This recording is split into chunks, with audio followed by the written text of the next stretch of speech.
സ്ക്രീനിൽ കാണുന്നത് Lenovo G460 ലാപ്ടോപ്പിന്റെ charging സർക്യൂട്ടാണ്.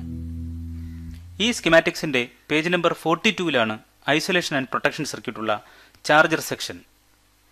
നിങ്ങൾ ഏത് ബ്രാൻഡിലുള്ള ലാപ്ടോപ്പിന്റെ സ്കീമാറ്റിക് ഡയഗ്രാം പരിശോധിച്ചാലും അത് HP-യോ ഏസറോ ഡെല്ലോ സോണിയോ ഏത് ബ്രാൻഡുമാകട്ടെ, അത് കോംപൽ ഇലക്ട്രോണിക്സ് OEM ആണെങ്കിൽ ഈ സ്റ്റൈലിലുള്ള ഡിസൈൻ തന്നെയായിരിക്കും കാണുക.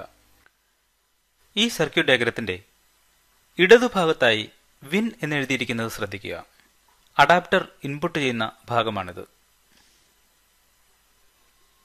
വലതുവശത്തായി ബാറ്റ് എന്നെഴുതിയിട്ടുണ്ട്. ഇത് സിസ്റ്റം ബാറ്ററിയുടെ പോസിറ്റീവ് ലൈൻ കണക്ട് ചെയ്തിരിക്കുന്ന ഭാഗമാണ്. ഇവിടെ അഡാപ്റ്ററിന്റെ അഭാവത്തിൽ ബാറ്ററി വോൾട്ടേജ് ഉപയോഗിച്ചാണ് സിസ്റ്റം വർക്ക് ചെയ്യുന്നതെന്ന് നമുക്കറിയാം. എന്നാൽ അഡാപ്റ്റർ കണക്റ്റ് ആകുന്ന ആ നിമിഷം തന്നെ ബാറ്ററിയുമായി ബന്ധിപ്പിച്ചിട്ടുള്ള PQ34 എന്ന ഈ മോസ്ഫെറ്റ് ഡിസ്കണക്റ്റ് ആവുകയും അതേ നിമിഷം തന്നെ PQ27ഉം PQ6ഉം സ്വിച്ചായിക്കൊണ്ട് B+ ജനറേറ്റ് ചെയ്യുകയും ചെയ്യുന്നു.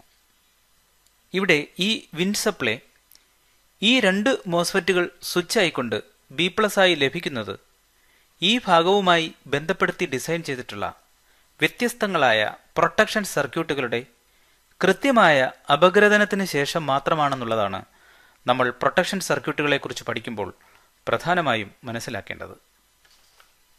അങ്ങനെയെങ്കിൽ നമുക്ക് മനസ്സിലാക്കാം, ചാർജിംഗ് സർക്യൂട്ടുമായി ബന്ധപ്പെടുത്തിയിട്ടുള്ള പ്രൊട്ടക്ഷൻ സർക്യൂട്ടുകളായ VIN detection, over current protection, thermal protection, battery protection തുടങ്ങിയ പ്രൊട്ടക്ഷൻ സർക്യൂട്ടുകൾ ഉപയോഗിച്ചുകൊണ്ട് ഇവിടെ ഒരു സേഫ്റ്റി അനാലിസിസിന് ശേഷം മാത്രമേ നമുക്ക് B+ വോൾട്ടേജ് ലഭിക്കുകയുള്ളൂ എന്ന്.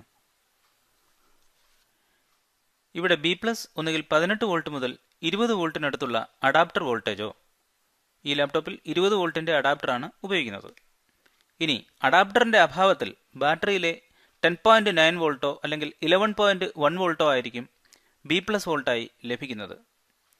ഈ B+ വോൾട്ടേജാണ് സിസ്റ്റത്തിന് ആവശ്യമായിട്ടുള്ള കറണ്ടും വോൾട്ടേജും ജനറേറ്റ് ചെയ്യിക്കുവാൻ ശേഷിയുള്ള DC to DC കൺവേർട്ടേഴ്സിലേക്ക് ഇൻപുട്ടായി നൽകുന്നത്.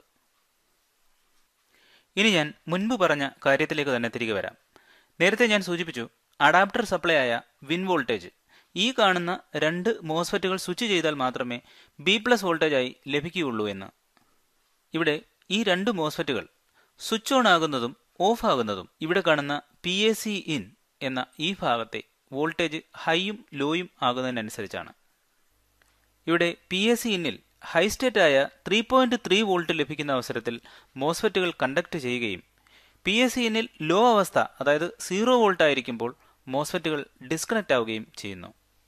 ഇവിടെ ശ്രദ്ധിക്കുക, രണ്ട് എൻഹാൻസ്മെന്റ് മോസ്ഫെറ്റും രണ്ട് ഡിപ്ലീഷൻ മോസ്ഫെറ്റും ഒരു NPN ട്രാൻസിസ്റ്ററും ഒരു PNP ട്രാൻസിസ്റ്ററും ഈ ഭാഗത്ത് നമുക്ക് കാണാൻ സാധിക്കുന്നു. 1, 2, 3, 4 ഇവിടെ 4 കാറ്റഗറിയിൽപ്പെട്ട 6 സെമി കണ്ടക്ടേഴ്സും സ്വിച്ചുകളായിട്ടാണ് ഉപയോഗപ്പെടുത്തിയിരിക്കുന്നത്.